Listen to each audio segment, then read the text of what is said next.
Muy buenas tardes a todos. Bienvenidos a la presente sesión el día de hoy. Bueno, un gusto estar con ustedes este día. Vamos a ver la ponencia del día de hoy relacionada con el estudio de las ciencias sociales. En el caso de la competencia, construyo responsablemente el espacio y el ambiente que voy yo a exponer el día de hoy. También agradecerle todo nuestro agradecimiento al Grupo Edad Perú, que nos da la oportunidad para poder compartir este momento académico con ustedes, el cual es muy especial, ¿no? Para su preparación de lo que estamos nosotros compartiendo, ¿no? Bien, las temáticas del día de hoy está dirigido a lo que es los factores geográficos relacionados con los distintos modos de estudiar en espacio geográfico, ¿no? Desde las altitudes, las latitudes, las formas de relieve. Eh, Vamos a tratar también aspectos relacionados con la competencia del área de desarrollo personal y ciudadanía. Convive y participa democráticamente en la búsqueda del bien común. Vamos a hablar sobre aspectos importantes sobre la reflexión crítica sobre los prejuicios, los estereotipos, también la ciudadanía intercultural, los mecanismos de resolución de conflictos. Bien. Bueno, le doy la bienvenida. Mi nombre es Diego Bringas, soy docente de ciencias sociales, al igual que ustedes, y voy a compartir este momento académico con todos ustedes. Vamos a compartir el siguiente material que yo quiero poner a continuación.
Muy bien, a ver, entendamos que el medio geográfico se estudia bajo distintos mecanismos. Primero, para entender el espacio geográfico, primero hay que estudiarlo de sus fenómenos físicos, que eso es muy clásico, creo que todos nosotros transmitimos también a nuestros estudiantes.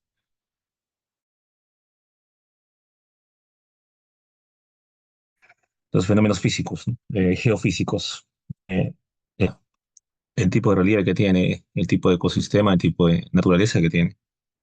Ahora, hay otra forma también de estudiar los medios geográficos a través de los factores socioculturales que afectan la transformación directa del medio ambiente, ¿no?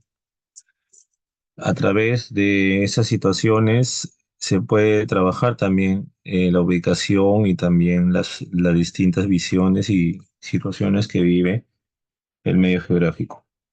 Por ejemplo, los problemas ambientales, las actividades económicas y cómo estos afectan también a diferentes escalas, ¿no? A escala nacional, escala mundial. Eso también son factores que son determinantes dentro del estudio del espacio geográfico. Entonces, vamos a compartir aquí la latitud y la altitud. Eh, las cordilleras de los Andes, que vamos a ver también las corrientes marinas, la corriente de Humboldt, la corriente ecuatorial y el anticiclón del Pacífico Sur, ¿no? Bien, ¿qué entendemos por factores geográficos? Esa es una de las interrogantes que nosotros nos planteamos dentro del estudio de la geografía. Eh, Se enfatiza mucho en la comprensión de los patrones y procesos del ambiente natural o el medio físico, ¿no? Siendo sus principales elementos el estudio del relieve, las aguas, el clima, la vegetación y el suelo, ¿no? Esto se enfatiza a la comprensión de estos fenómenos, cómo actúan estos fenómenos y qué efectos produce sobre el ambiente, ¿no? Produce, también está comprendido por factores naturales y humanos, ¿no? Los elementos antrópicos son los que pueden modificar también un cambio significativo en el ambiente, ¿no? Eh, Elementos como el clima, la hidrografía, el suelo, la flora y la fauna interactúan en las actividades económicas, ¿no? Y estos pueden ser modelados y pueden ser adaptables a los sistemas económicos que la sociedad crea, ¿no? Esto es muy importante, ¿no? Por ejemplo, el uso de las aguas, el clima, si bien es cierto, no se puede modificar directamente, sino bajo que sea con un efecto, eh, un, e- un e- con un efecto indirecto que causa el ser humano para la modificación del clima, ¿no? Por ejemplo, el calentamiento global, ¿no? Los sustratos del suelo, la flora y la fauna, ¿no? Que son controladas también por el ser humano, ¿no? Vamos a entender ahora qué entendemos por latitud y altitud. Son, no son lo mismo, por supuesto que no. Vamos a entenderlo desde este punto de vista. Para entender las latitudes, vamos a ir dentro de lo que es el aspecto de las medidas y mediciones eh, de la cartografía, ¿no? Porque la cartografía es la ciencia que nos va a ayudar mejor a poder entender estos conceptos, ¿no? Cuando hablamos de latitudes y longitudes, estamos hablando de ángulos. El punto de la Tierra con respecto a cualquier hemisferio, sea norte, sur, este o oeste, se mide por ángulos. Y estos ángulos tienen una interpretación, tienen una medición y nos ayudan muchísimo a ubicarnos en qué parte de la Tierra estamos. Ojo que solamente la ubicación va a ser la medida terrestre en donde nos oriente el camino en donde estamos. Ahora, si queremos saber la diferencia horaria entre un lugar y otro lugar, la mejor medida que nos va a orientar a saber esos datos son las longitudes. Las longitudes se maneja bajo el siguiente concepto, de 0 a 180 grados este y de 0 a 180 grados oeste. Muy bien, porque la Tierra completa gira a 360 grados. La mitad sería 180, ¿no? Vamos a ver qué son la latitud o las latitudes, ¿no? La latitud es la distancia angular en grados desde cualquier punto del ecuador hacia dirección norte y sur. O sea, medida en grados hacia el norte o hacia el sur del ecuador terrestre. O sea, partiendo desde la línea ecuatorial. La línea ecuatorial es la línea cero. De 0 a 90 grados norte, norte y de 0 a 90 grados sur, ¿no? La latitud cero corresponde al ecuador y la medida que se aleja, o sea, quiere decir que se va alejando, no, no que se va acercando al ecuador, sino se va alejando, quiere decir que la latitud va aumentando. Muy bien. Por ejemplo, la latitud de New York está a 40 grados latitud norte, quiere decir que está más alejado del ecuador. Esto determina muy bien en qué punto de la Tierra está. Si está en un punto cálido, si está en un punto frío. No, sabemos que si está en un punto cálido está más cerca del Ecuador, si está en un punto frío está más alejado del Ecuador, está llegando ya a los polos, ¿no? Polo norte o polo sur, ¿no? Muy bien. En cambio, la altitud es un concepto diferente, ¿no? Es la distancia vertical desde un punto de referencia con respecto a la distancia que tiene el relieve terrestre con respecto al nivel del mar. Muy bien. La altitud se mide en metros o pies sobre el nivel del mar, o sea, metros sobre el nivel del mar, como es su abreviatura, MSNM, ¿no? Por ejemplo, el Monte Everest, la montaña más alta de la Tierra, tiene una altitud aproximada de 8.848 metros sobre el nivel del mar. Quiere decir que está alejado. Muy bien. Entonces, si un lugar está muy alejado del mar, significa que su altitud es mayor, por lo cual la presión de aire va a ser menor. Por eso es que hay personas que se van a la altura, no van a sentir el olor del mar, no van a sentir también que hay mucha presencia de aire, ¿no? Por ejemplo, en la sierra, en el Cusco es altura, ¿no? Vamos aquí a Lima, a la capital peruana. La capital peruana es altura, ¿no? Bien, hasta aquí. ¿Alguna pregunta sobre, alguna duda sobre este concepto?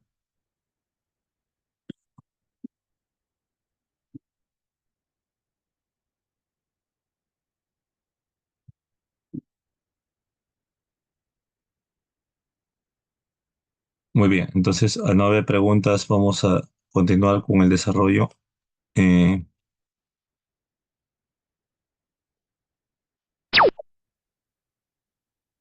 bien, ahora vamos a hablar sobre la cordillera de los Andes, una cordillera, uno de los sistemas montañosos más importantes del mundo, en el cual también tiene un gran protagonismo en las formas de relieve que tiene el Perú, también otros países andinos como Colombia, como Bolivia, Chile también, y Argentina, ¿no? Que está pasando parte de Argentina, ¿no? Eh, parte de Argentina, claro, no todo el territorio argentino, pero sí parte del territorio argentino, ¿no? Es una cadena de montañas. Esta cadena de montañas tiene una peculiaridad que realiza distintas modificaciones climáticas a niveles muy grandes. También sirve como punto de inflexión para la variedad de relieve que tiene cada país, ¿no? Le da una mayor gama de pastizales y de grandes recursos naturales, así como también una autorregulación de los recursos naturales y también constituye una gran variedad climatológica, ¿no? Que hay en nuestro país, ¿no? Se extiende a lo largo de 7 países: Venezuela, Colombia, Ecuador, Perú, Bolivia, Chile, y llega hasta Argentina, ¿no? Eh, de, tiene una longitud de 700.000 kilómetros, ¿no? De longitud, desde la región del Caribe de Venezuela hasta el sur de Chile y Argentina, donde se une con el extremo sur de Sudamérica, ¿no? De América del Sur, ¿no? La cordillera alberga numerosas cumbres que superan los 600.000 metros de altura, ¿no? O sea, tiene una gran variedad, tiene una gran variación de sus cadenas montañosas, in- incluye el pico más alto fuera de Asia, ¿no? El monte Aconcagua de Argentina, que alcanza con 6.962 metros sobre el nivel del mar, ¿no? Está hablando de las distancias que tiene la cordillera andina, ¿no? Tiene una importancia geológica, ¿no? Porque tiene un gran impacto sobre la Tierra. Por ejemplo, la formación de los Andes está vinculada a la subducción de la placa de Nazca bajo la placa sudamericana, lo cual le da un sistema montañoso muy variable. Lo cual produce que en la placa de Nazca, que se encuentra cerca de nuestro país, produce un efecto importante. Produce la formación de volcanismos en nuestro país y también produce otros fenómenos geológicos como las nevadas, ¿no? Vemos aquí las grandes nevadas de Satkalay, Huascarán, que es el que nos representa, y Ausangate, ¿no? Estos sistemas de cadenas montañosas también le da una variedad muy importante a nuestro relieve, ¿no? Que también aporta mucho a los recursos minerales, ¿no? Eh, los Andes ha sido el hogar de diversas culturas indígenas, ¿no? Claro, por supuesto, porque también ha marcado un gran punto de partida para muchas culturas precolombinas en la historia del Perú antiguo, ¿no?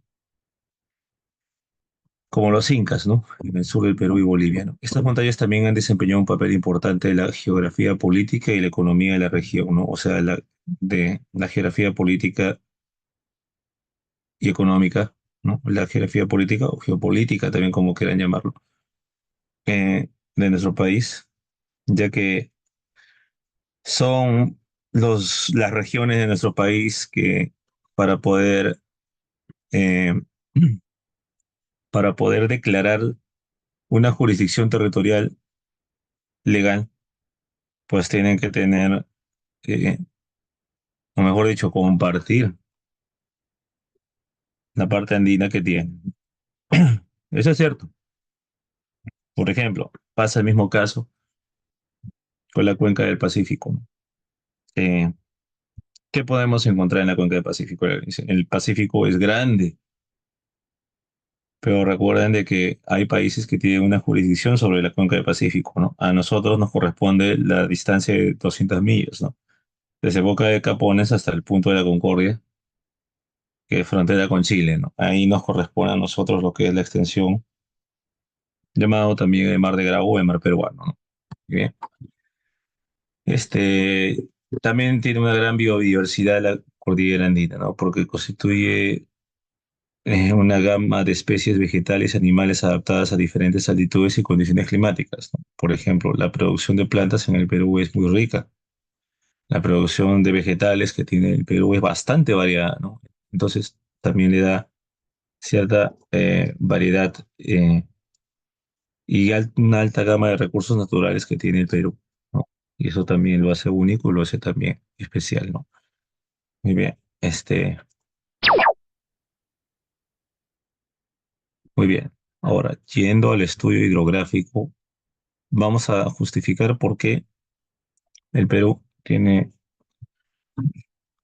una parte cálida y tiene una parte fría, porque eso también le da una variedad de recursos químicos que ocurren dentro del mar peruano. ¿A qué me refiero con esto? Estos fenómenos fisioquímicos que le dan una gama y característica que tiene nuestro relieve marino, así como también la variedad de especies y la distinta textura y color que tiene el mar, ¿no? Vamos a hablar de la corriente de Humboldt, ¿no? Es una corriente oceánica fría. ¿Por qué oceánica, no? Porque parte del océano, ¿no? Que fluye al ser norte a lo largo de la costa occidental de América del Sur, ¿no? O sea, costa occidental, ¿no? No oriental, ¿no? Quiere decir que abarca toda la parte o toda, em, todo el oeste sudamericano, ¿no? Occidental, ¿no? Fluye desde el sur de Chile hasta el norte del Perú, o sea, del sur al norte. Y se llama corriente fría porque una de las cosas que también caracteriza a esta corriente marina no solamente son no solo son sus aguas frías, sino también el punto de partida que tiene, ¿no? Que es el punto antártico, ¿no? Y sabemos que el punto antártico, pues, es una de es un glaciar muy importante y aparte que es el más congelado del mundo. Se desplaza hacia el norte, o sea, va subiendo, ¿no? A lo largo de la costa del Pacífico sudamericano, ¿no? Esto también es importante, ¿no? Entenderlo porque tiene esas características de aguas frías, ¿no? Una corriente fría debido a que transporta agua fría de nutrientes desde las profundidades del océano. La temperatura del agua de la corriente marina de Humboldt es significativamente más baja que la del agua circundante, ¿no? O sea, está diciendo que no es un agua caliente, pero tampoco es un agua helada. Tiene una temperatura media, fría, y es circundante, o sea que va circulizando, ¿no? Muy bien. Es todo lo contrario a la corriente del Niño, porque la corriente del Niño son aguas cálidas, ¿no? Que parte de las aguas eh,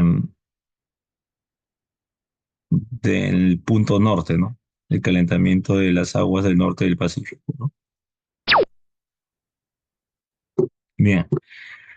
¿Qué, qué podemos ver aquí? Este,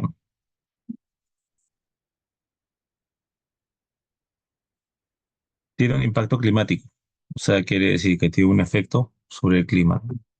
Tiene un efecto moderador en el clima costero, manteniendo las temperaturas más frescas y secas, ¿no? Esto va a producir de que no haya tanto, eh, que haya cierta regularidad en cuanto a al curso de la corriente marina. Sabemos que cuando hay más presencia de calor, el calor atrae la energía, ¿no? La energía solar y eso produce un efecto secundario al mar, lo cual produce que la corriente marina sea mayor, ¿no? Este le va a dar una regulación para que las aguas sean más frescas y secas, ¿no? Contribuye a la formación de niebla costera y al clima desértico en las regiones costeras del Perú y Chile, ¿no? Es por esa razón que cuando hace mucho frío la corriente de Humboldt aumenta y lo cual hace que las nieblas costeras sean más frecuentes. También tiene un efecto ecológico y económico, ¿no? Estos fomentan la proliferación de fitoplancton, ¿no? El fitoplancton es una sustancia típica de las aguas frías que constituye una base alimentaria marina extremadamente productiva, ¿no? Lo que produce que las especies marinas pues tengan una mayor probabilidad de reproducción, ¿no? Claro que esto debe manejarse bajo situaciones que sean pues las más adecuadas y esto también depende mucho de los efectos económicos que maneje nuestro país, ¿no? Por ejemplo, no abusar de la pesca. ¿Qué pasa si se abusa de la pesca? La productividad marina podría descender. Es por eso que es una zona es por eso que las aguas frías en esta zona son las más ricas del mundo, especialmente para la anchoveta, que es fundamental en la industria pesquera, ¿no? La anchoveta, el atún son especies marinas muy demandables, ¿no? Lo cual requiere una producción económica bien planificada, ¿no? Por eso es que no se pesca, no se abusa de la pesca, ¿no? Hasta que hay un tiempo de moderación y reproducción. Eso lo saben los especialistas en ese campo, ¿no? De lo que es la economía marina, ¿no? La corriente de Humboldt también tiene relación con el fenómeno del Niño, ¿no? Se ve afectada por el fenómeno del Niño, sí, un evento climático que ocurre cada pocos años y se puede alterar drásticamente las temperaturas del agua y las condiciones climáticas. Durante la corriente del Niño, esta corriente de Humboldt se debilita, ¿no? Lo cual aumenta la temperatura del agua y la disminución de nutrientes, ¿no? Y esto produce una crisis en la producción pesquera, pero también produce un efecto sobre el mar, ¿no? Que son las altas probabilidades de que el mar sufra corrientes marinas más grandes. Y es por eso que, a razón de eso, se producen los famosos huaicos, ¿no? ¿Qué es el huaico? ¿Qué podemos definir de un huaico? ¿Qué podemos decir un huaico? ¿Qué es un huaico?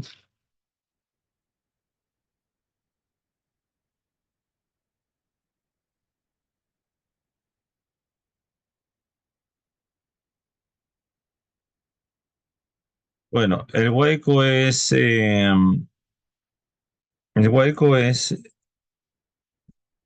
bueno, el huaico es una gran masa de aguas, ¿no? Es una masa enorme caracterizado por muchas precipitaciones, ¿no? Que también tiene un efecto que causa las corrientes marinas, ¿no? La corriente marina, junto con las depresiones o las lluvias, producen un efecto adverso sobre la salida del mar. Entonces eso va arrasando. Y es por eso que hay lugares donde sufren ese tipo de consecuencias, ¿no? Es parte también de la naturaleza peruana. Claro que eh, el Instituto Nacional de Defensa Civil toma todas las medidas adecuadas para que las poblaciones quienes son vulnerables a ese tipo de fenómenos, eh, de esos fenómenos geográficos, esos fenómenos meteorológicos, estar preparados para ello, ¿no? Bueno, vamos a hablar ahora de la contracorriente ecuatorial.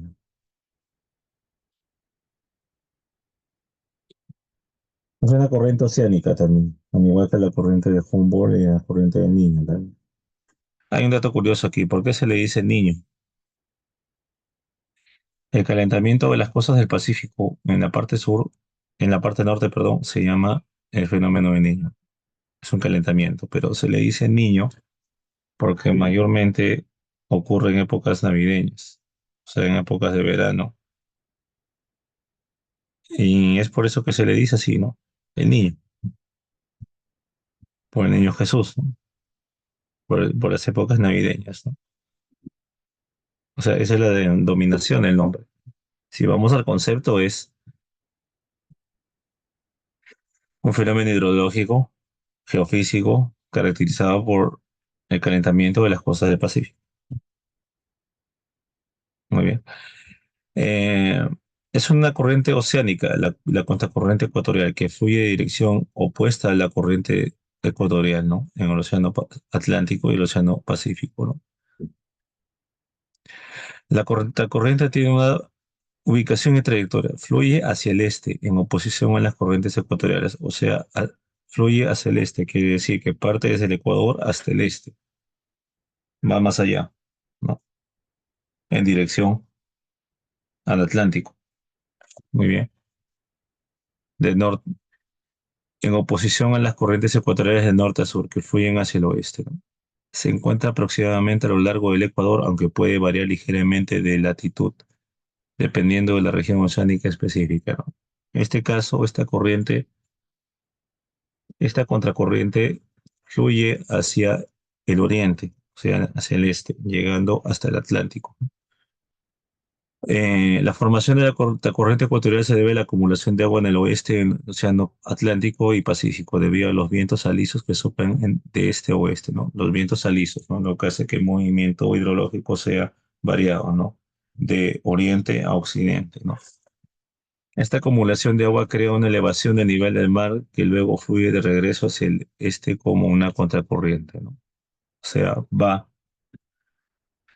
Esa acumulación va creando una acumulación de mar y luego fluye, o sea, va bajando, va bajando, va bajando, como si fuera una contracorriente, o sea, que va, retrocede y luego viene, ¿no?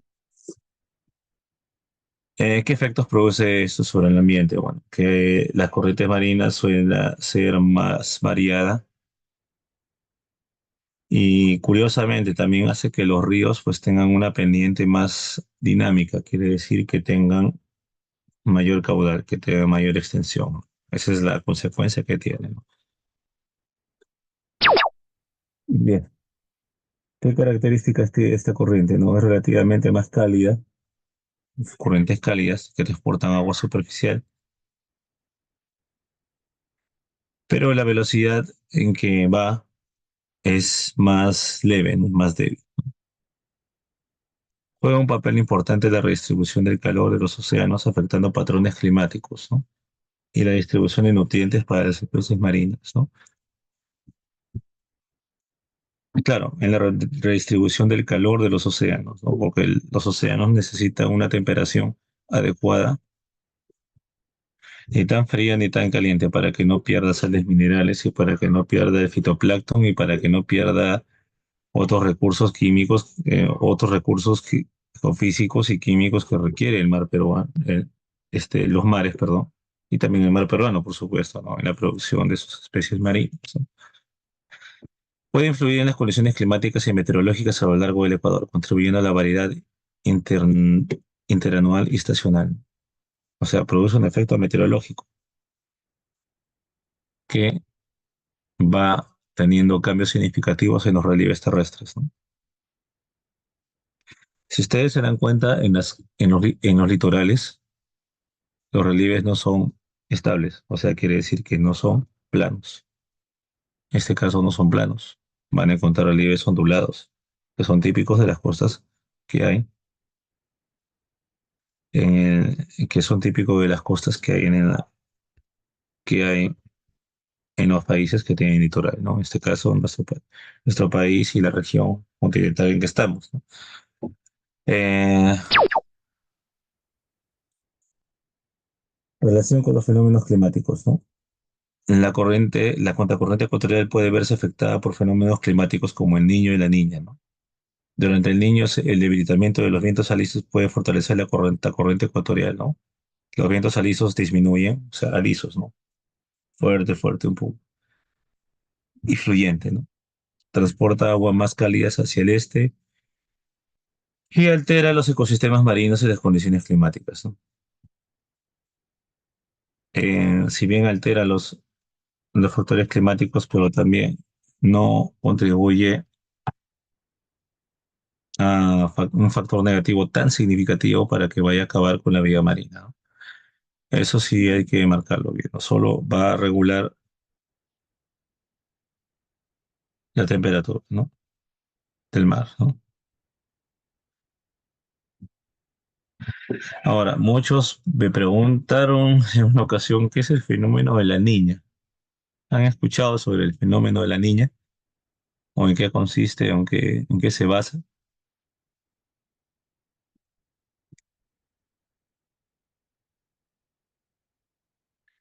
Si el calentamiento es el fenómeno del niño, la niña es lo contrario, pues.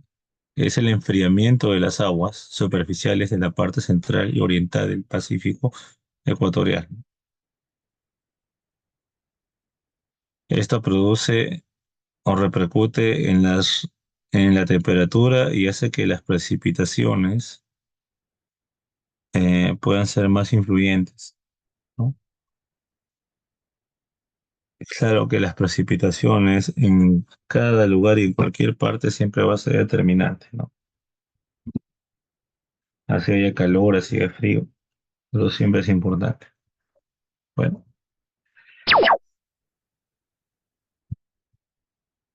vamos con el anticiclón del Pacífico Sur. Muy bien.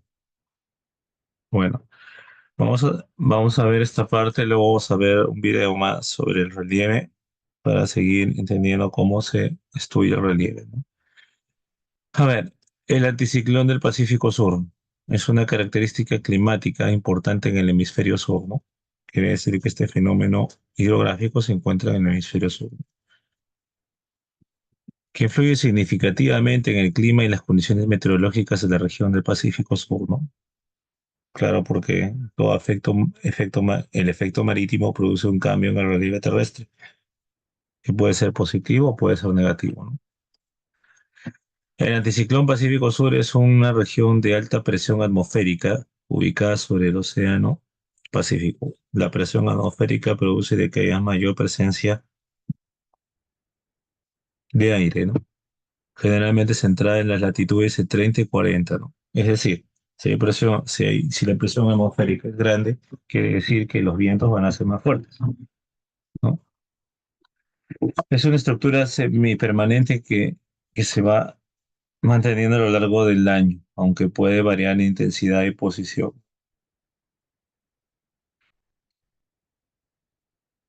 Y tiene un movimiento de giro, ¿no? Fuerte, ¿no? Antihorario, ¿no? Muy bien. Se forma debido al enfriamiento de la superficie del océano en esas latitudes, o sea, en las latitudes más alejadas de 30 y 40 grados latitud sur, suele ser de mayor presión de aire, ¿no? Lo cual produce que las aguas sean frías, ¿no? La rotación de la Tierra también contribuye a una formación mantenimiento debido al efecto de Coriolis. El Coriolis elemento, eh, es un elemento químico producido por este fenómeno que desvía los vientos hacia la derecha del hemisferio sur. O sea, se va desplazando el aire, el aire, lo cual para muchos estudiosos de la hidrografía se recomienda de que cuando son de temporadas así, invierno muy grandes, no estar tan cerca de esos niveles, porque eso también, el viento puede producir un efecto muy grande. Incluso puede producir hasta desgracia si una persona se expone ahí. Bueno, sigamos con el siguiente aspecto. Bien. ¿Qué impacto tiene el clima? Bueno, un impacto climatológico quiere decir un impacto significativo dentro del relieve terrestre.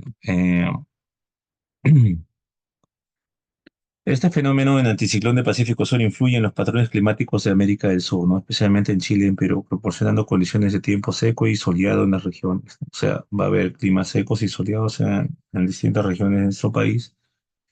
Y también es el responsable de los vientos alisos, ¿no? Que soplan hacia oeste y contribuyen a la corriente de Humboldt, ¿no? Son aires fríos, ¿no? Aires muy flotantes, eh, que van en constante movimiento, ¿no?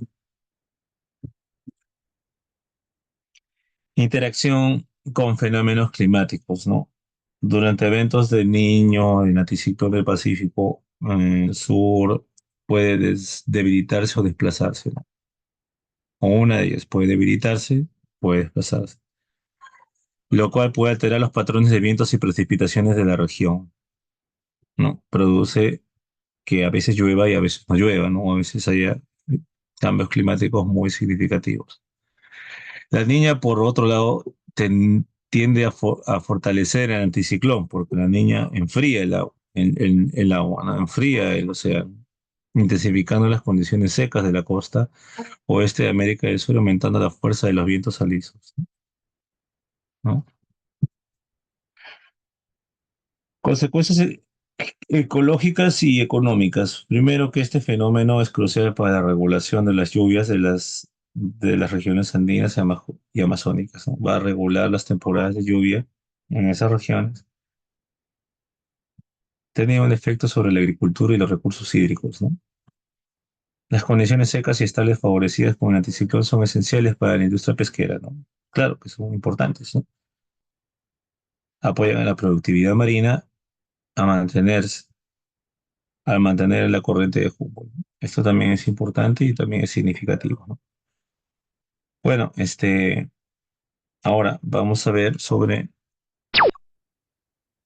el relieve. Pero antes de pasar al relieve, Voy a presentarles un material que tengo aquí con todos ustedes.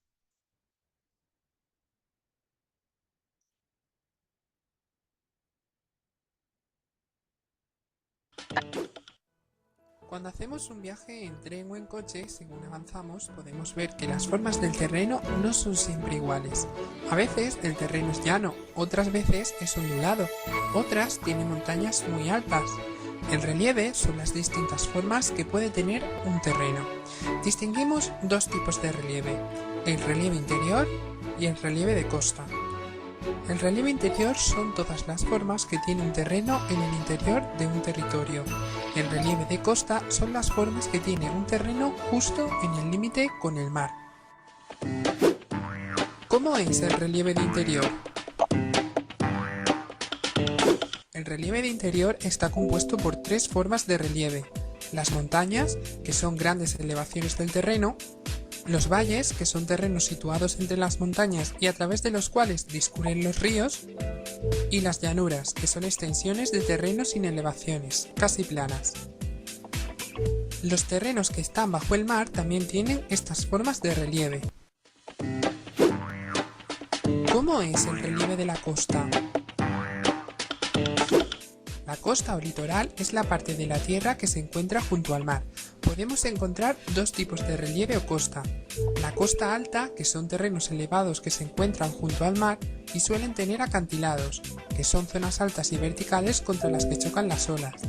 Y la costa baja, que son terrenos llanos y de poca altura junto al mar. Suelen tener playas.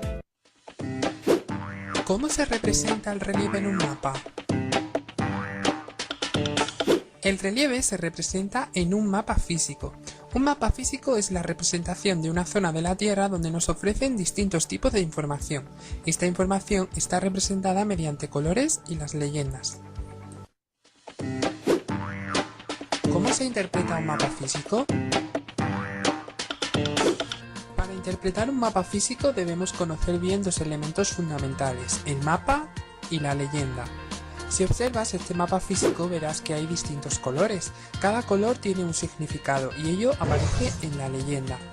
La leyenda es un recuadro que recoge el significado de los colores y los signos convencionales y que generalmente viene en uno de los márgenes del mapa.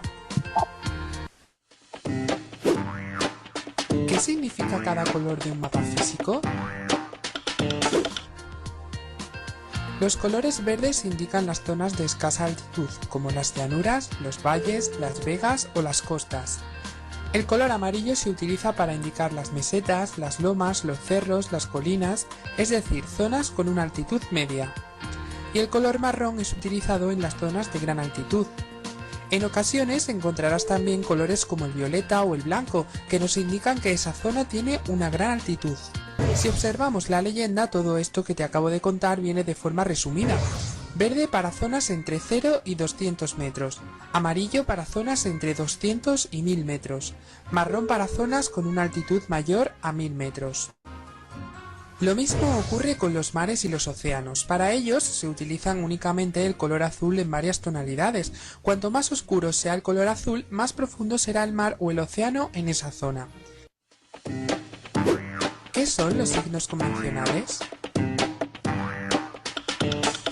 Los signos convencionales se utilizan en los mapas físicos para representar aquellos elementos del territorio que son pequeños o tienen un especial interés. Fíjate, este triángulo es un signo convencional. Para saber lo que significa acudo a la leyenda. Me indica que se trata de un pico y en el mapa me dice cómo se llama y qué altitud tiene. Otro símbolo es este, una línea azul. Las líneas azules sobre la Tierra representan los ríos.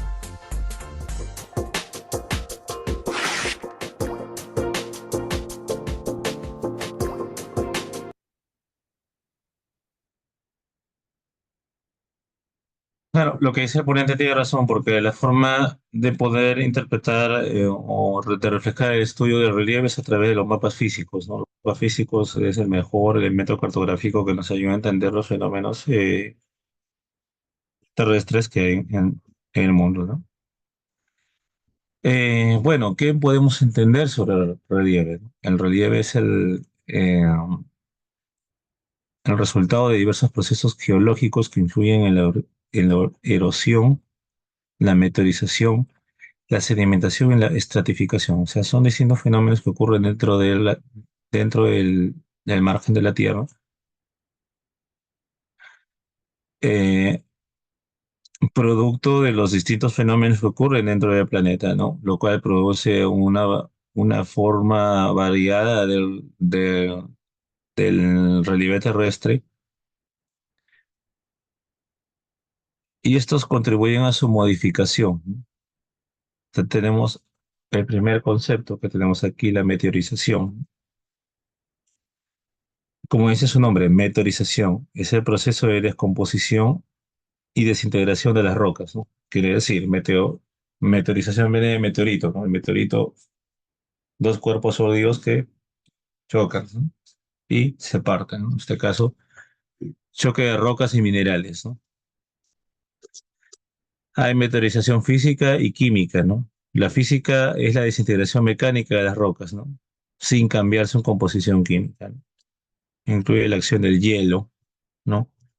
El crecimiento de cristales y la expansión de contracción térmica, ¿no? Por ejemplo, es ello, ¿no? Por ejemplo, esta meteorización es netamente física, ¿no? Hielo con hielo, se parte el hielo, pero no deja de ser hielo, ¿no? Un caso así, ¿no? Meteorización química y es la descomposición de las rocas debido a reacciones químicas como la oxidación, la hidrólisis y la disolución, ¿no? Por ejemplo, el agua de lluvia ácida puede disolver la caliza, ¿no? O sea, por ejemplo, un cuerpo que, o un cuerpo atómico, porque entendamos de que todo lo que nos rodea en la naturaleza está compuesto por átomos. Esto produce- a raíz de un fenómeno climático cambia, ¿no? El relieve, ¿no? Por ejemplo, el mineral, ¿no? Se expone a la humedad, se expone al agua, se expone, se oxida, ¿no? Se produce esa meteorización, ¿no? O una roca se parte, ¿no? Debido al exceso de humedad, ¿no? No es que se choque, sino se parte por otros fenómenos químicos, ¿no? O por efectos climáticos, ¿no? Tiene un impacto en el relieve porque debilita las rocas, no solo las debilita, puede también transportar y facilita la erosión y transporte de estos recursos. Ahora tenemos también eh, la erosión, ¿no? Erosión es el proceso mediante en cuanto el suelo y las rocas son removidos por la superficie terrestre por agentes naturales como el agua, el viento, el hielo y la gravedad, ¿no? Estos fenómenos de erosión produce que las rocas tengan movimiento, pero claro que estos están apoyados de estos fenómenos, ¿no? Como el agua, el hielo, etcétera, como lo vemos aquí, ¿no? ¿Qué tipo de agentes tiene? El agua, ¿no? Fluvial, ¿no? Lo que produce que la erosión marina tenga un efecto sobre el relieve. Las lluvias, la erosión pluvial, la erosión fluvial y la erosión marítima, ¿no? Produce un cierto efecto sobre el relieve terrestre. También produce la deflación y la agravación eólica, ¿no? O sea, deflación, abrasión, ¿no? O sea, hace que los vientos pues tengan un cierto recorrido, ¿no? En este caso, eh, deflación, o sea, va bajando la fuerza de los vientos, ¿no? También produce erosión glaciar, o sea, no va a ser un hielo o no va a ser un glaciar estable, ¿no? Sino que puede incluso descomponerse o puede caerse. También tiene que ver mucho las fuerzas de gravedad, ¿no? Las avalanchas o el deslizamiento de tierras, ¿no? Y también tiene un impacto sobre el relieve, ¿no? Transporta los materiales meteorizados. Y esto contribuye a qué? A la formación de otros fenómenos geográficos, como son los cañones, los valles, entre otras formas de relieve. Bien, tenemos también la sedimentación, que es el proceso de descomposición de materiales transportados por los agentes erosivos, ¿no? Cuando estos pierden energía, ¿no? Esta sedimentación quiere decir que el relieve va perdiendo su forma y va perdiendo cierta energía, ¿no? por agentes erosivos, ¿no? Estos agentes también tienen sus efectos, ¿no? Vamos a ver cuáles se caracterizan. Los ambientes de sedimentación, por ejemplo, a nivel fluvial, en los ríos y arroyos, las llanuras aluviales y deltas, ¿no? Que tienen recursos hidrológicos, ¿no? También tiene los efectos marinos, ¿no? El océano y mares, formando las playas, plataformas continentales y fondos marinos, ¿no? La expansión del efecto marítimo produce este tipo de relieves, ¿no? También tiene un aspecto eólico, ¿no? Que es la energía eólica, ¿no? En regiones desérticas, ¿no? La fuerza del viento forma dunas, ¿no? En las regiones desérticas, ¿no? Glaciares, en áreas glaciares formando morreras y trill, ¿no? Que son variantes que ocurren dentro de los fenómenos hidrológicos en su estado sólido. Impacto en el relieve. Contribuye nuevas formas de relieve como deltas, llanuras, terrazas, pero también le da una variedad a los paisajes, le da una variedad también a distintas regiones, ¿no? En el cual también una variación de su naturaleza también lo hace también más interesante. Bueno, eh, vamos con estratificación, que también es un fenómeno dentro del relieve, ¿no? Es el arreglo de sedimentos en escapas o estratos, ¿no? Se depositan uno sobre el otro, ¿no? O sea, se va acumulando.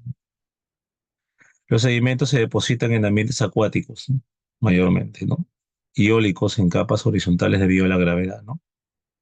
Pueden compactarse y cementarse para formar rocas sedimentadas, ¿no? Estas rocas sedimentadas se forman en lugares donde hay mucha presencia de aguas oceánicas, ¿no? Tiene un registro eólico, ¿no? Porque proporciona un registro de ambientes pasados y las condiciones geológicas, utilizados también para estudiar la historia de la Tierra, ¿no? Y los fenómenos que ocurren a causa de estos fenómenos de la Tierra, ¿no? Tiene un impacto también sobre el relieve porque puede formar montañas, mesetas y otras estructuras geológicas, ¿no? Cuando son levantadas por fuerzas tectónicas, ¿no? Quiere decir de que la fuerza tectónica produce un movimiento y hace que el relieve pues sufra un cambio, ¿no? Estos estratos siempre se acumulan, ¿no? Eh, Tenemos estratos, por ejemplo, terrestres, que son un poco mostaza, ¿no? Si vemos que es mostaza, quiere decir que es una estratificación antigua, ¿no? O sea, que tiene tiempo, ¿no? Que tiene un efecto, ¿no? Que a causa de factores climáticos como la humedad, ¿no? Si vemos que es un poco amarillo, que es un poco más claro, quiere decir que es una estratificación joven, ¿no? Que se ha dado en tiempos muy cortos, ¿no?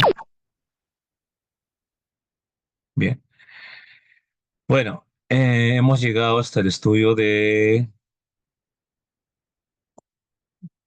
los factores geográficos. ¿Tienen alguna duda, alguna pregunta hasta aquí? Porque esta parte que nos toca ahora, vamos a ver la competencia del área de desarrollo personal. Eh, Convive y participa democráticamente. Queremos saber si tienen alguna duda, alguna pregunta hasta aquí.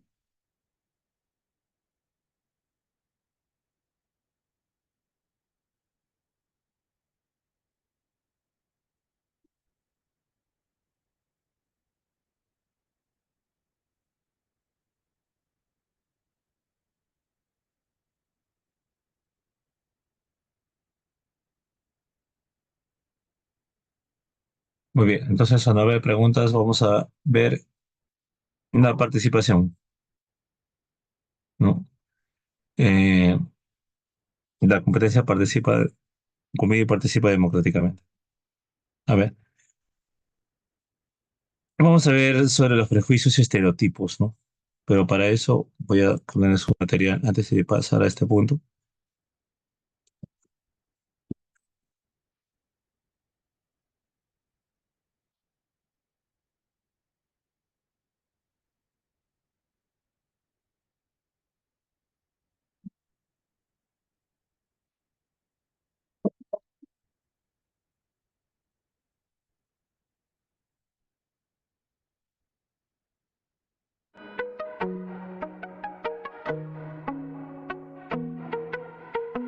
más a este tu canal.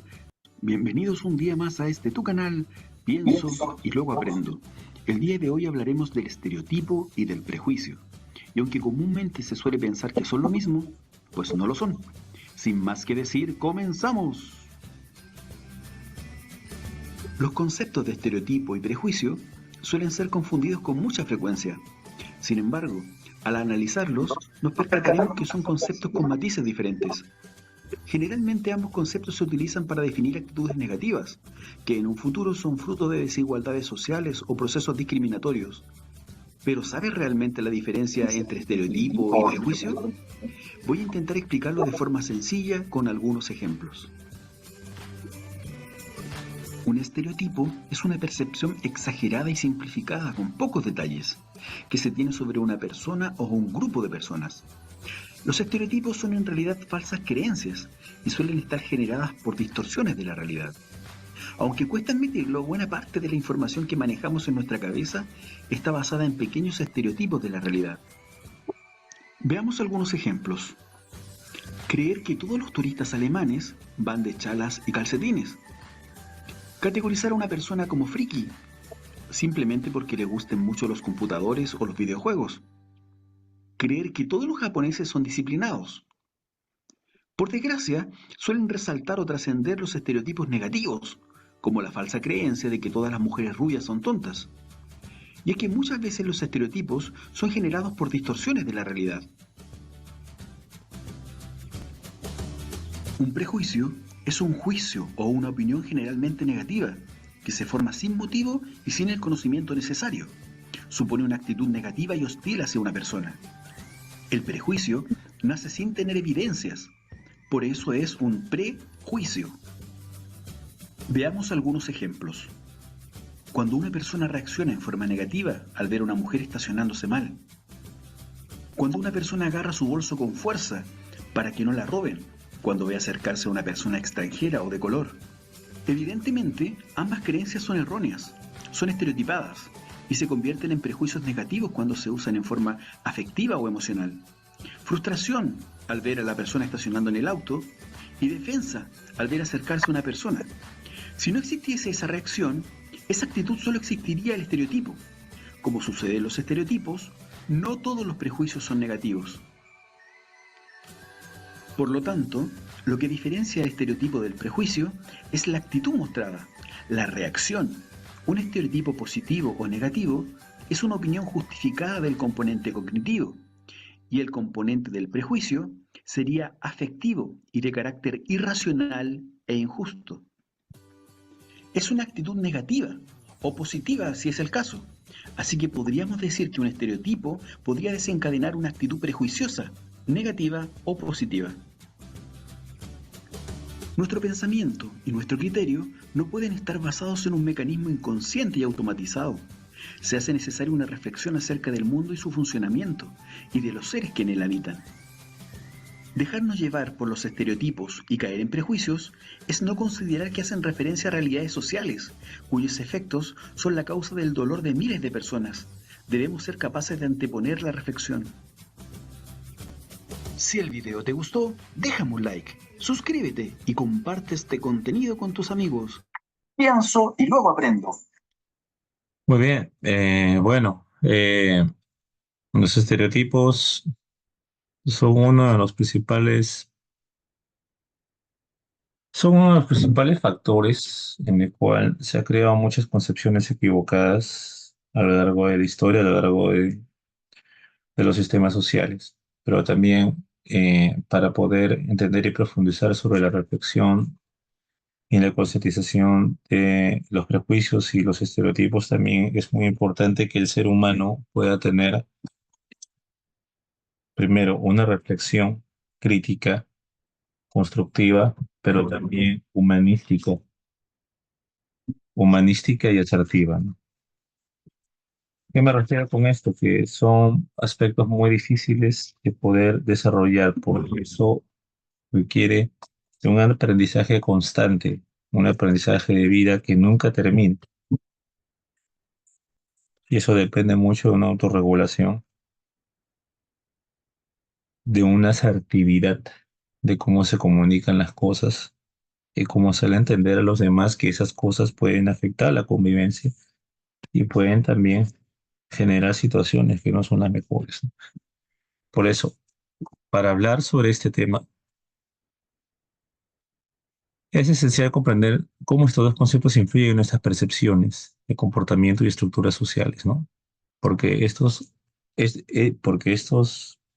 factores que estamos viendo aquí va a tener un impacto significativo en la percepción y el comportamiento de las personas. Cuando se llega a la etapa adulta es más complicado, porque un adulto ya tiene una codificación cultural, social, ya formada. Entonces, poder modificar o cambiar eso va a ser más complicado, ya que un adulto pues actúa de acuerdo a sus creencias, actúa de acuerdo a una codificación y a su mentalidad ya formada. Y eso a un adulto es más difícil hacer una reflexión así, pero también hay adultos que son receptivos frente a eso, ¿no? A ver, primero tenemos los prejuicios y los estereotipos, ¿no? A ver, prejuicios, ¿no? Por ejemplo, ¿qué son los prejuicios, no? Una actitud preconcebida, ¿no? O sea, quiere decir de que el ser humano ya tiene una preconcepción de algo antes de que alguien, de que conozca a alguien o de que se dé o que conozca una situación, ¿no? Generalmente son negativas, ¿no? Hacia una persona o grupos basados en características como raza, género, orientación sexual, religiosidad o nacionalidad u otros factores también, ¿no? Los prejuicios también a menudo se aprenden desde una edad temprana a través de una socialización, influencias familiares, medios de comunicación y experiencias personales, ¿no? Eso es muy importante hacerles saber y conocer también a los jóvenes y a los adultos, ¿no? Sobre ciertas situaciones que pues no deben ser las correctas, ¿no? Por ejemplo, hay que enseñar a la gente a ser tolerante, sí, eso es cierto. La gente puede ser tolerante, pero no significa crear una cultura de permisividad, ¿no? Eso es cierto. La tolerancia va acompañada de un factor humanístico, que es el cariño al prójimo también. A ver, por ejemplo, un prejuicio. Eh,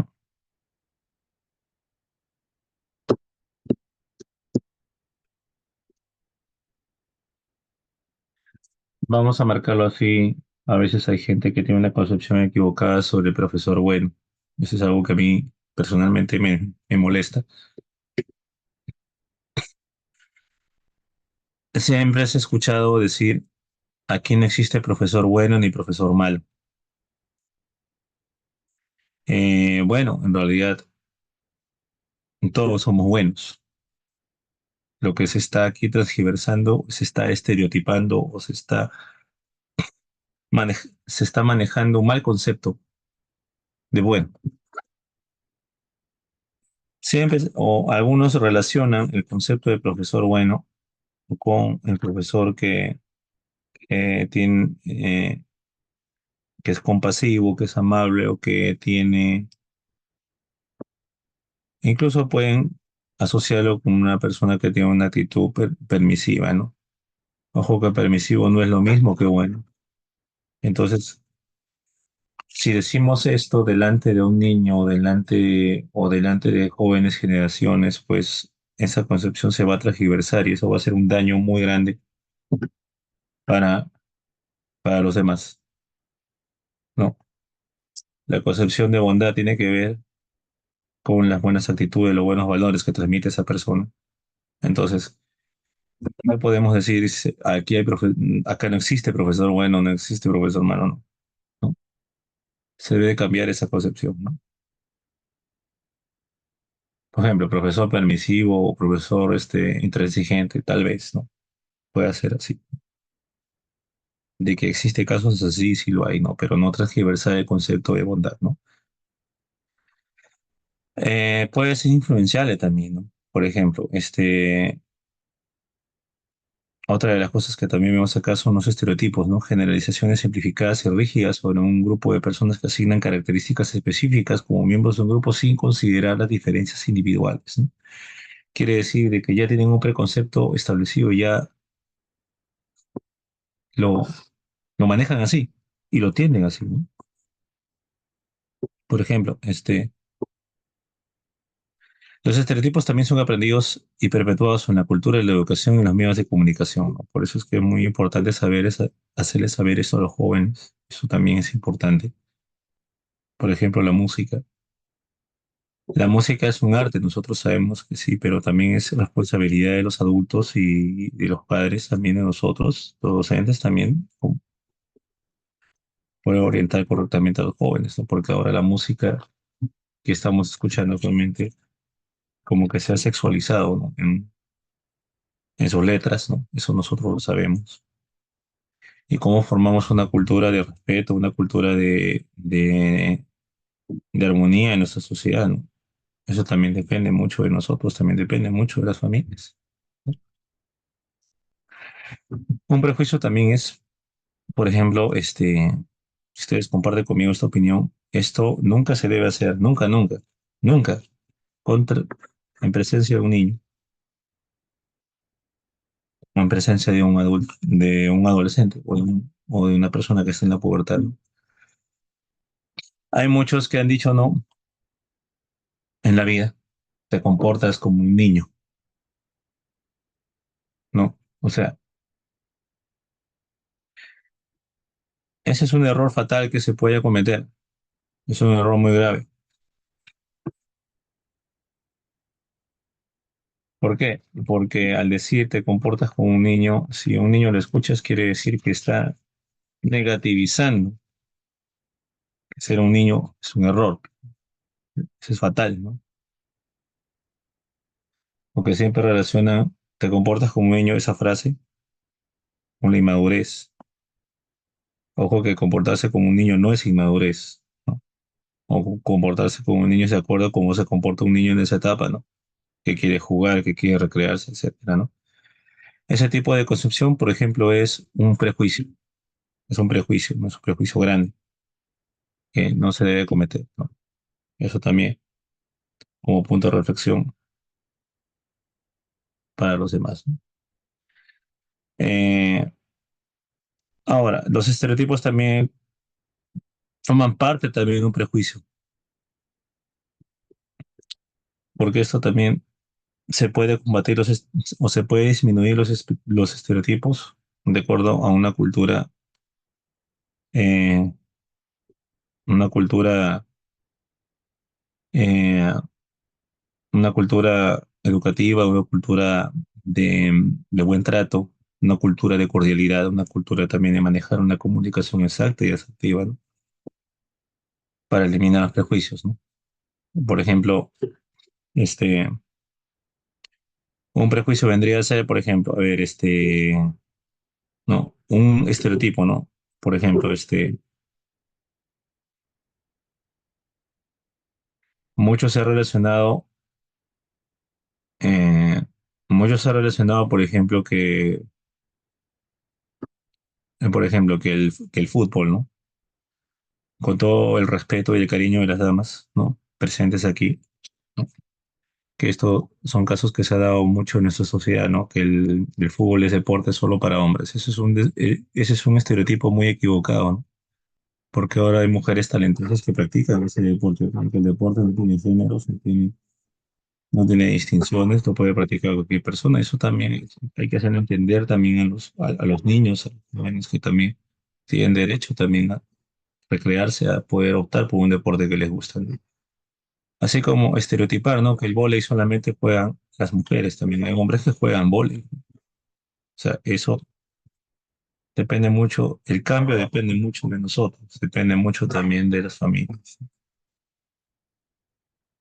Y hay muchos prejuicios y estereotipos, ¿no? Lo importante es para poder combatir este tipo de fenómenos sociales, sociológicos, hay que primero humanizar la conciencia humana. Significa ser sensibles, en el buen sentido de la palabra, pero también eh, tener una conciencia humanística, ¿no? Manejar un concepto adecuado, una comunicación más efectiva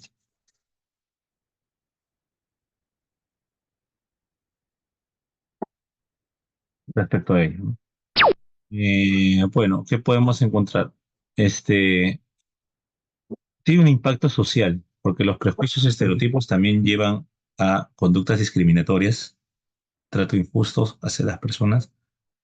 También influyen preconcepciones bien equivocadas también. Por ejemplo, puede haber discriminación racial, de género, incluso también xenofobia, ¿no? Eso también, eso habla de una cultura de violencia que existe en nuestra sociedad, ¿no? Y no debería ser así, ¿no? También,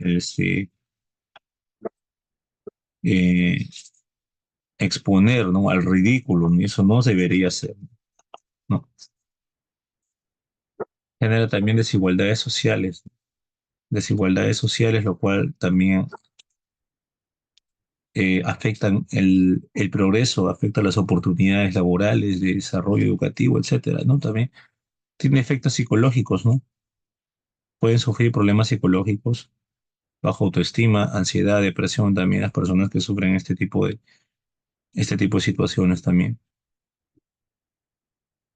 También se puede producir efectos como la amenaza del estereotipo, donde el miedo a confirmar un estereotipo negativo afecta el rendimiento de una persona, ¿no? Por ejemplo, eh, que una persona le dijo tal cosa a otra persona, eso también influye mucho. La palabra tiene mucho poder también. Y eso también, como seres humanos, como profesionales, porque antes de ser profesional uno tiene que ser persona, uno tiene que ser, ca- tiene que tener una calidad, tiene que tener calidad humana. Eso también produce efectos en las personas, ¿no? Por eso es que eh, lo que se busca aquí es empoderar a los jóvenes, empoderar a los niños, ¿no?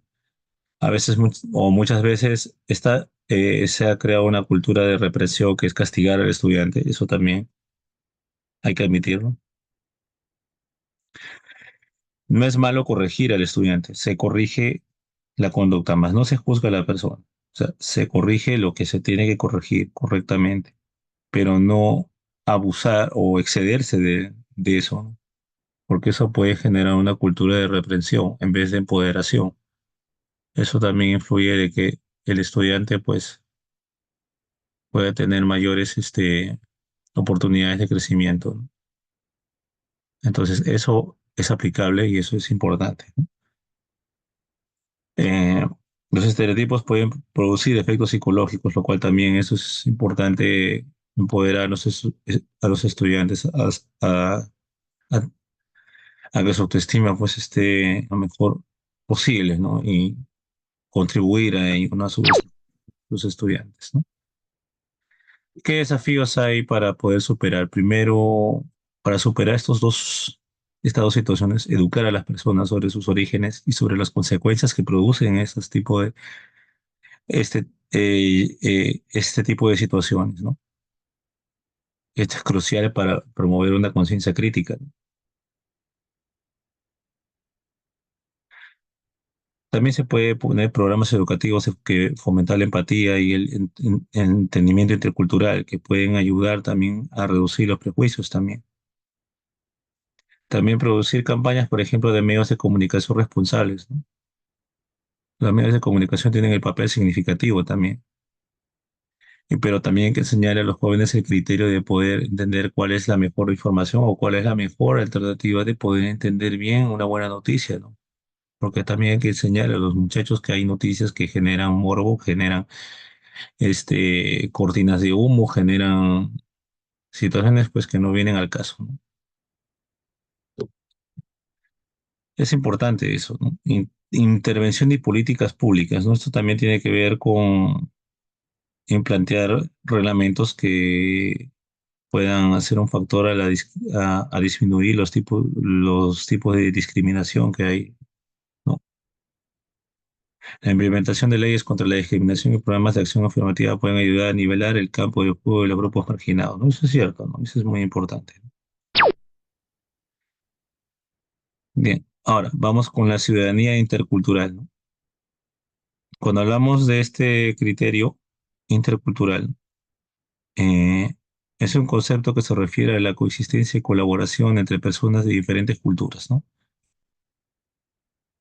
La ciudadanía intercultural promueve el respeto, la comprensión mutua y la equidad también, así como también desafíos y estrategias para una implementación efectiva a la diversidad cultural y poder también llevar a cabo una cultura de valores y también de tolerancia y también de aprendizaje, porque también compartir con otras personas que son de distintas nacionalidades también nos ayuda a tener un nivel de comprensión, un nivel de adaptación, un nivel también de aprendizaje como personas, como seres humanos, ¿no? Por ejemplo, los fundamentos que tienen un impacto significativo es la diversidad cultural. Reconocer y valorar la diversidad cultural como una riqueza y no como un obstáculo, ¿no? Esto es importante.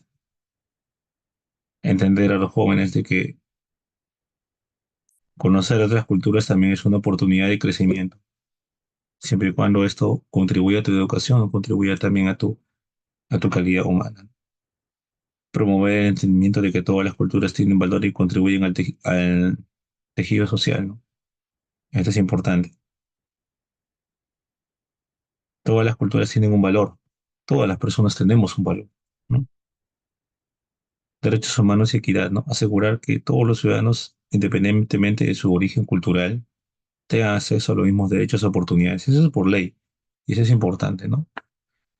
También el combatir todo tipo de discriminación en todas las áreas, ¿no? Público, privada, ¿no? También que haya una participación democrática que también active a procesos democráticos en la toma de decisiones, o que todos formemos parte de la toma de decisiones, ¿no?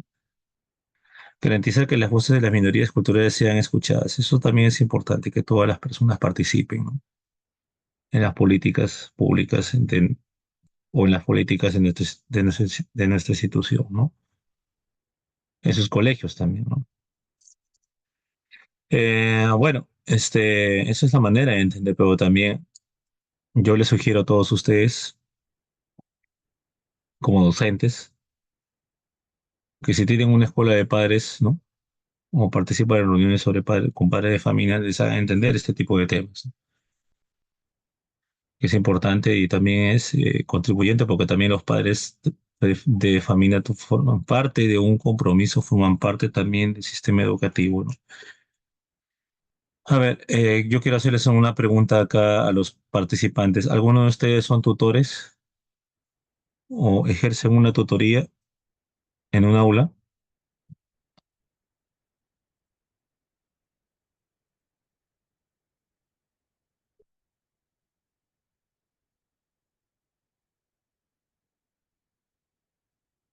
¿Algunos de ustedes son tutores?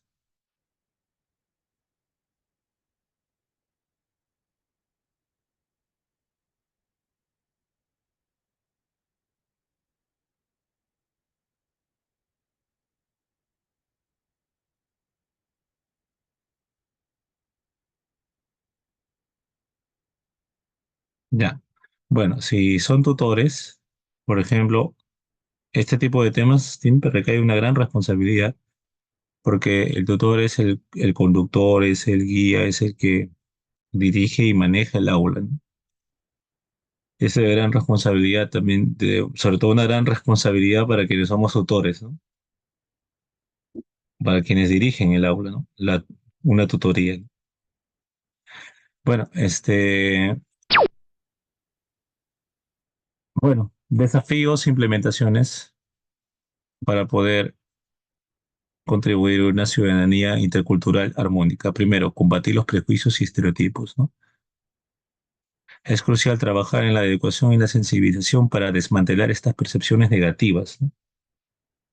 Pero eso también depende de los adultos también. Cuando un adulto ya tiene un estereotipo formado, es difícil cambiarlo, pero no imposible, porque así como el adulto tiene una codificación cultural ya formada, puede tener una autorreflexión más grande.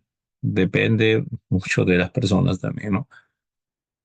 Hay adultos que son receptivos, que son educados, hay adultos también que dejan mucho que desear, ¿no? Hay que ser realista también respecto a ello.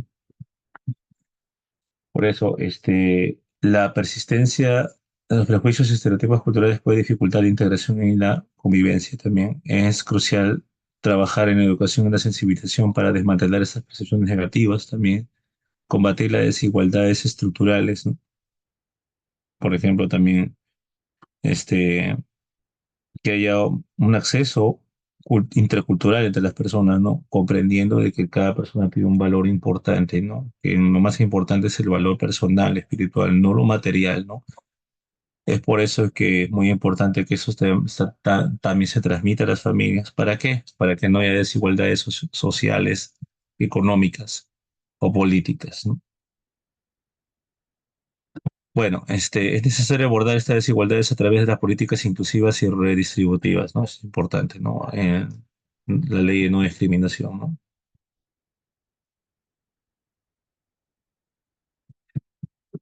Algunas personas pueden resistirse a la idea, ¿no? Pero lo importante es no resistirse al cambio también. Es fundamental promover el diálogo y la educación para superar estas resistencias y fomentar una mentalidad abierta, ¿no? Eso es importante, ¿no? Este, claro, mentalidad abierta en el buen sentido de la palabra, ¿no? O sea, que las personas puedan ser aperturadas al cambio, aprender otras cosas, a formarse como personas, primero como personas y luego como profesionales.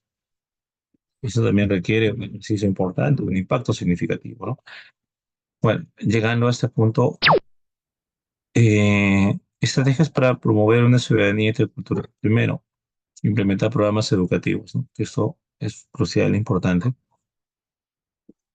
que enseñen sobre diversidad cultural, historia y las contribuciones que tiene cada cultura, ¿no? Fomentar el aprendizaje de lenguas extranjeras y el intercambio cultural en las escuelas. Bueno, eso lo ha hecho, lo está haciendo también nuestro Ministerio de Educación, implementando programas de aprendizaje de lenguas nativas, como es el quechua y el aymara, ¿no? También que son aspectos que se están aplicando también. Hay otras escuelas también en las escuelas privadas, ¿no? Que también se están aperturando sobre este tipo de de medidas educativas que son novedosas, son innovadoras, ¿no? Hay escuelas que también enseñan otros idiomas, por ejemplo, no solamente se están limitando sobre el inglés, también hay escuelas que están enseñando portugués, que están enseñando francés, que están enseñando alemán, que están enseñando italiano, ¿no? Eso también abre una apertura a conocer otros campos, otras culturas, ¿no? Establecer políticas inclusivas, ¿no? Esto también provee la inclusión, ¿no? Ahora, la inclusión es un reglamento muy importante que está en nuestro Ministerio de Educación también, porque eso asegura también de que las instituciones públicas y privadas sean representativas y sensibles a la diversidad, ¿no? Ahora se habla de una cultura integradora, ¿no? En ese aspecto, ¿no? Ahora no se puede eh, ninguna escuela no puede, ¿no? Por una cuestión de ética, por una cuestión también humanística, ¿no? Que no se puede, no se puede,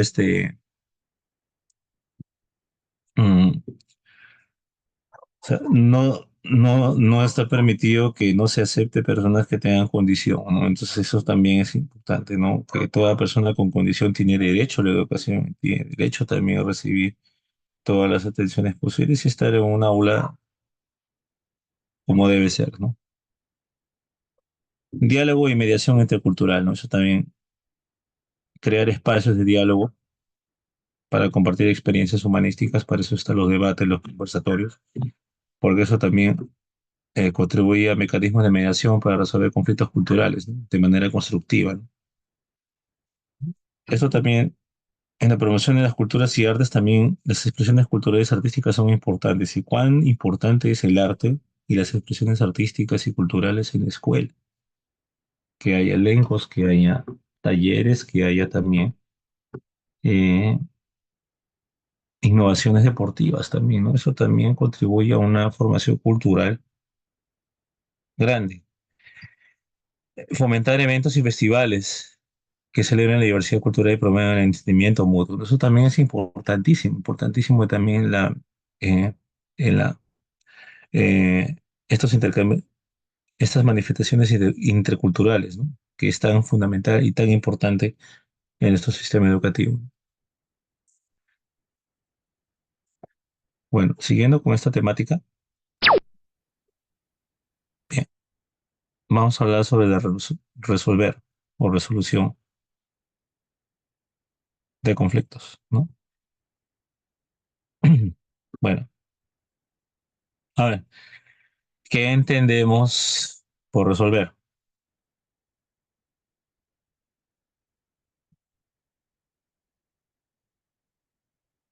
Eh, bueno, para resolver conflictos es un proceso crítico.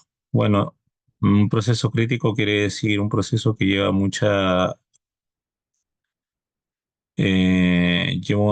lleva un criterio humanístico de poder trabajar, ¿no? La parte mental, la parte psicológica, la parte argumentativa, ¿no?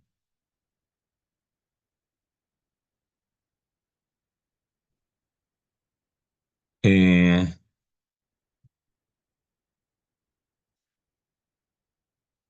es un proceso crítico en el cual la sociedad, organización o relación personal eh, manejan, ¿no? Ya que los conflictos son inevitables, ¿no? ¿Por qué? Porque siempre en la vida puede pasar un conflicto, puede pasar cosas, ¿no? Como toda convivencia, ¿no? Este, aquí se describen algunos de los mecanismos, ¿no? Que, efectivos que pueden incluir métodos formales para poder poner énfasis en los desafíos que se requiere para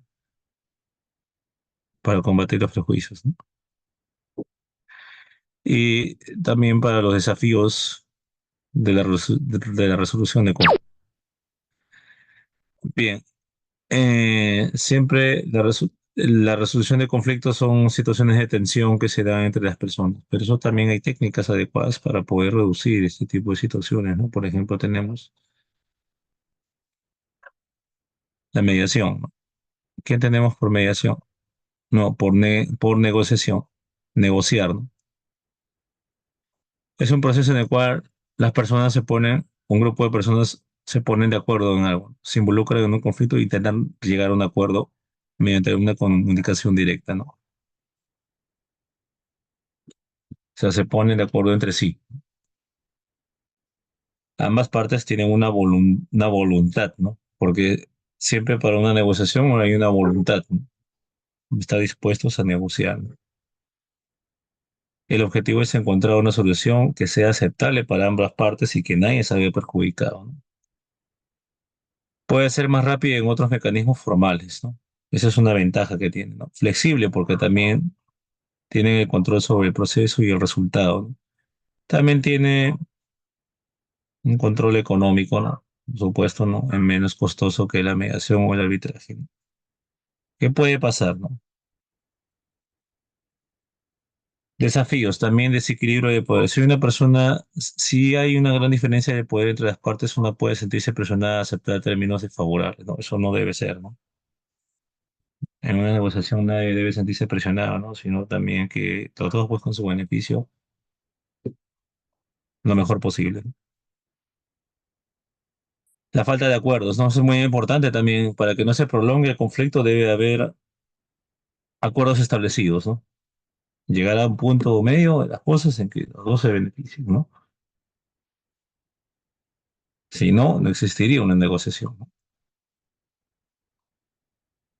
Bien. Ahora, ser mediador no es fácil, porque la mediación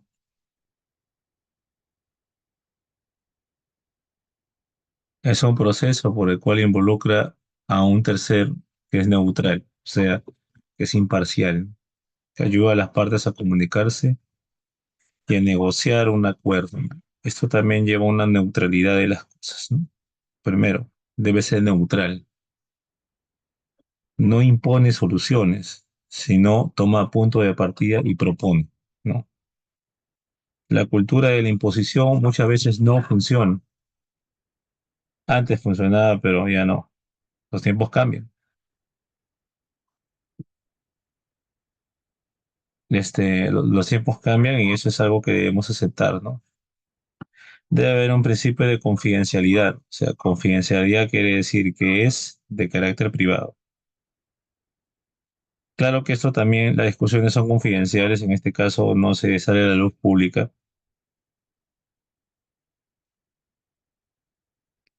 ya que por una cuestión ética no se debe hacer sino el consentimiento de las personas, ¿no? Para que no se vuelva mediático. Voluntariedad, ¿no? Por parte de las personas debe haber una voluntad, ¿no? Hay que facilitar la comunicación, ¿no? El mediador tiene que facilitar las condiciones o a superar las barreras de comunicación que se presentan, ¿no? Esto depende mucho de la voluntad de las personas, ¿no? Relaciones reservadas. Puede mantener o mejorar las relaciones entre las partes, ¿no? Esto también es un proceso flexible, ¿no? También incluye desafíos, ¿no? Lo cual está caracterizado por un compromiso entre las partes, entre las personas y también del mediador a comprometerse también a tomar su palabra, ¿no? Pero también puede tener un costo significativo en el caso de que se llegue a un acuerdo financiero, ¿no? Pero ese es el rol del mediador, ¿no? Ser una persona que sea capaz de resolver conflictos, ¿no? de, de tener una visión clara de las cosas, ¿no? Pero tampoco debe caer en el error del juzgamiento. Por ejemplo, hay un error que yo quisiera compartir y esto, siempre para buscar soluciones no hay que decir aquí nadie, él o ella no es una santa paloma. Eso no es. eh, Ese tipo de términos no es adecuado o poner adjetivos, ¿no? Que es un flojo, una floja, etcétera. No, porque eso no es un comentario que esté a la altura de un profesional. Un profesional de educación nunca debe expresarse así, ¿no? Eh, claro que eso se atribuye a críticas destructivas, ¿no? Si dos personas se portan tal o tal cosa así, si es una situación muy grave, explícalo, ¿no? Puedes tener estas consecuencias, ¿no? Se produce tales cosas y tales cosas, ¿no? Entonces, eso es importante también saber, ¿no? Sino que debe tomar un punto de partida correcto para poder llevar una vida correcta, pero también de ser un ejemplo para los demás, ¿no? Este arbitraje. Bueno, el arbitraje es un proceso formal en el cual un tercero toma una decisión vinculante, ¿no? Y que puede escuchar a las demás personas, ¿no? Bueno, toma una decisión vinculante, ¿no? Porque la decisión del árbitro es la decisión final que se debe cumplir necesariamente y determinadamente, ¿no? Obligatoriamente también, pero determinadamente. Tiene una formalidad porque eso tiene un litigio, o sea, quiere decir que es legítimo. Tiene conocimientos especializados, sí, un árbitro tiene conocimientos especializados, eso es cierto, porque conoce las reglas de algo, siempre conoce las reglas de algún campo, ¿no? Su ventaja es que genera más rápido los litigios de tribunales, ¿no? En caso que sean juicios, proporciona una resolución definitiva, es el proceso privado. Puede ser costoso, si es que llega a ser costoso, y también tiene una imparcialidad, ¿no? Porque debe tener un punto de justicia, ¿no?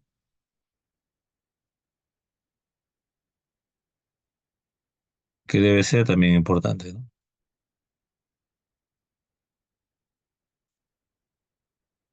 Bueno,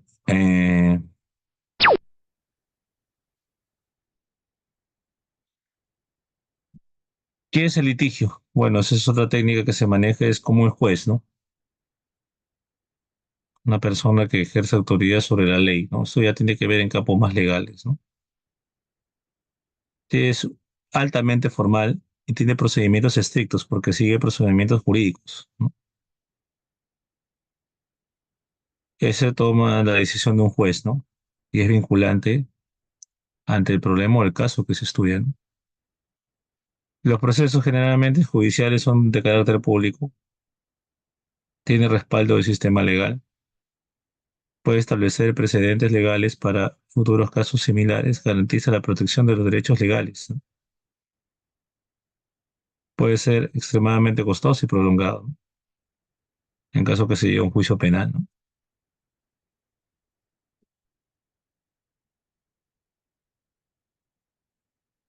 Puede dañar irreparablemente las relaciones entre las partes y eso es cierto, ¿no? Si se toma una decisión, ¿no?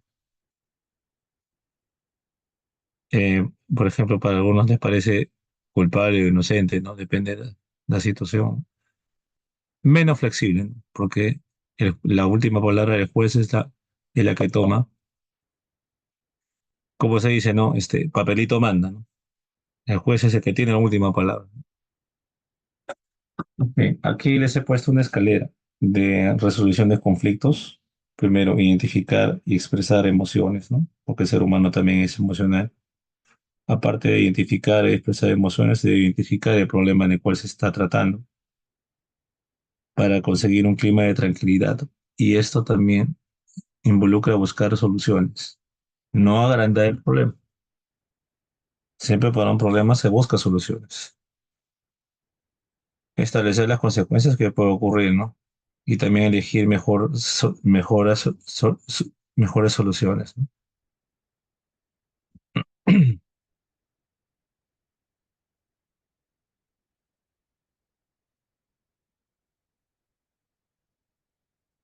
Bueno, bien, la facilitación. Muy bien. ¿Qué involucra la facilitación? Bueno, la facilitación involucra a un facilitador, ¿no? Esta persona va a ayudar a estructurar el proceso de resolución de conflictos mediante, especialmente situaciones de grupo, ¿no? El facilitador, ¿no?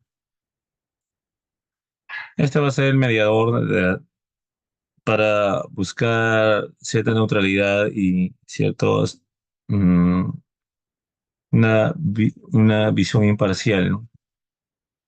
Para buscar las mejores soluciones posibles, ¿no?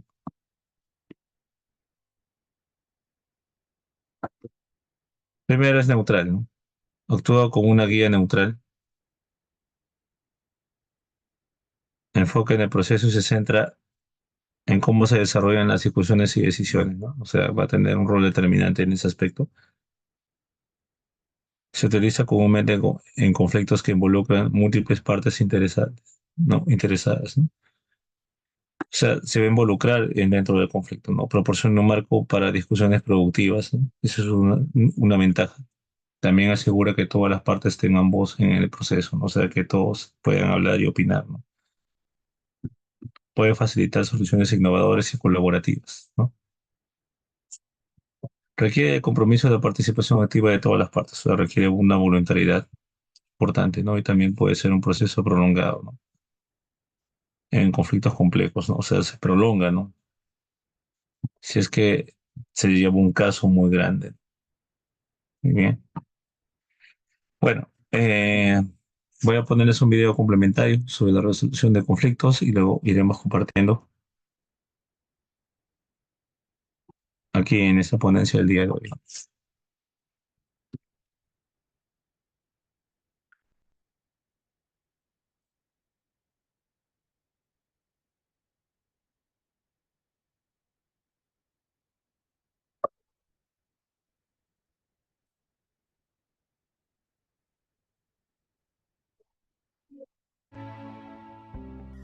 Todos, a lo largo de nuestra vida, vamos a tener que enfrentarnos a diferentes conflictos, a diferentes desacuerdos.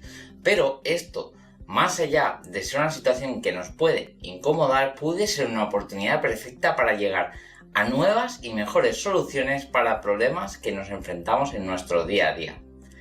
Mi nombre es Mar Rodríguez y soy psicólogo experto en inteligencia emocional, y hoy te quiero compartir una estrategia de 5 pasos que te van a ayudar a sacar lo mejor, a sacar las pepitas de oro de todo conflicto con el que te encuentres en tu vida diaria, porque todos vamos a experimentar ciertos conflictos. De hecho, debes tener en cuenta que el conflicto es una parte natural de la vida, y al final lo que va a determinar el éxito o el fracaso, o el sacar buenos resultados o malos resultados de ese conflicto, va a ser la manera en la que lo enfrentamos.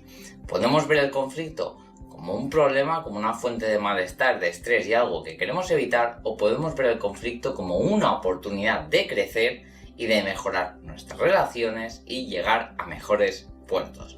Pero empecemos ya. ¿Cuál es la estrategia? Pues la primera de todas es el tener claro y aceptar por ambas partes que existe un conflicto. Es fundamental que ambas partes estén de acuerdo y sean conscientes de que realmente existe ese conflicto, de que ese conflicto está presente. Es decir, saber de dónde parto. La segunda parte de esta estrategia es tener muy claro cuáles son las dos perspectivas del conflicto, cuál es la posición de la otra persona y cuál es mi posición, y darnos cuenta y reafirmar que esta situación es algo que debemos tratar, debe ser de igual importancia para las dos personas. Primero, debemos ser conscientes de que hay un conflicto, y segundo, debemos saber identificar si ese conflicto es realmente importante para ambas partes de la misma forma. Esto es de vital importancia, porque si quizá algo para mí es muy importante pero para la otra persona no lo es, se va a producir un desajuste, un desbalance en la prioridad de ese conflicto y en el nivel de importancia que tiene ese conflicto para las dos partes implicadas. La tercera parte, y quizás de las más importantes, es la comprensión.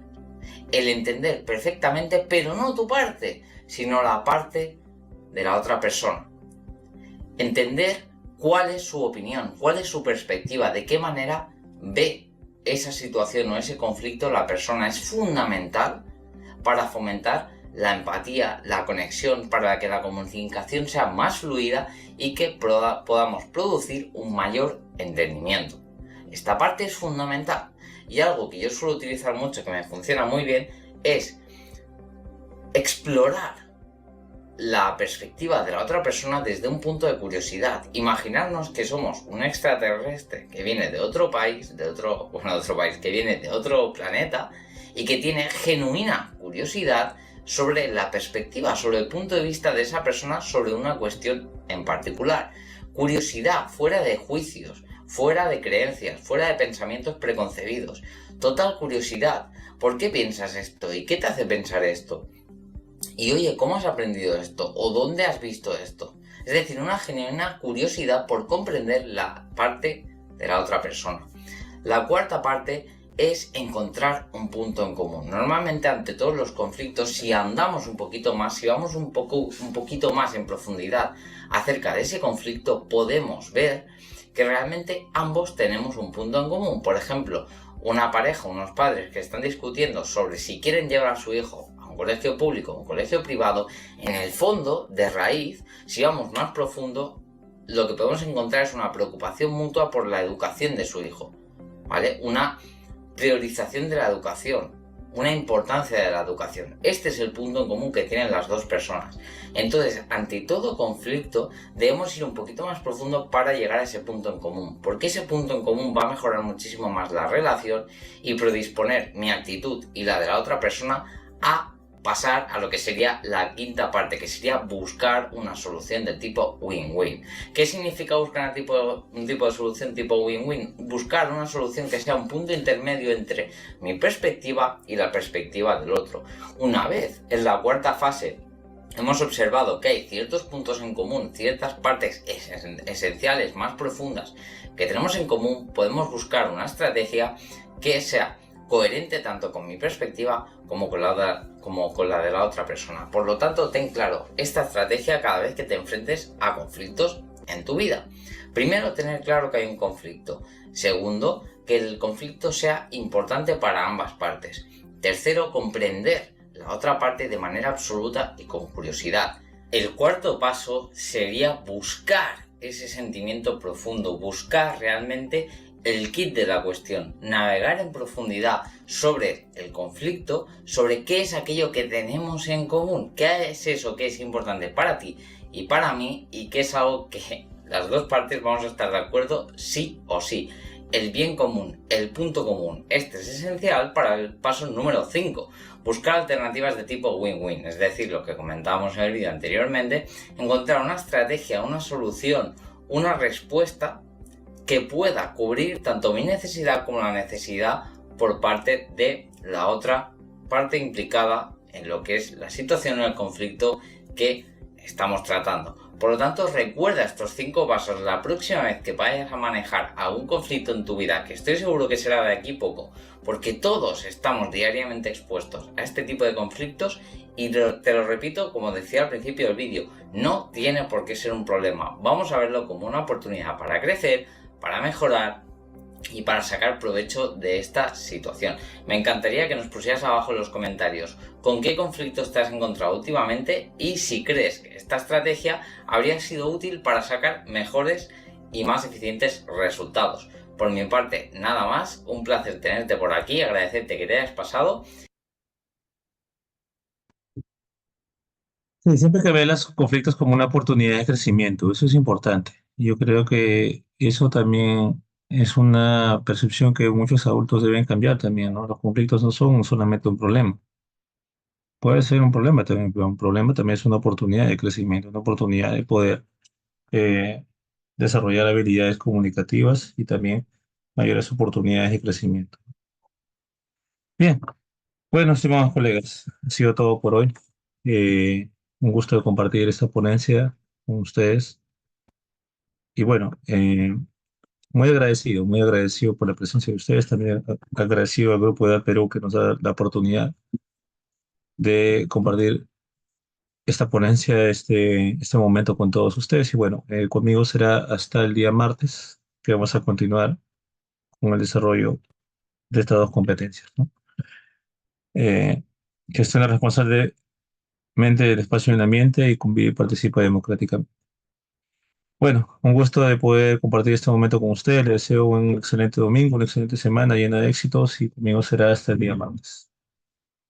Un gran saludo a todos ustedes y nos vemos el día martes. Muchas gracias.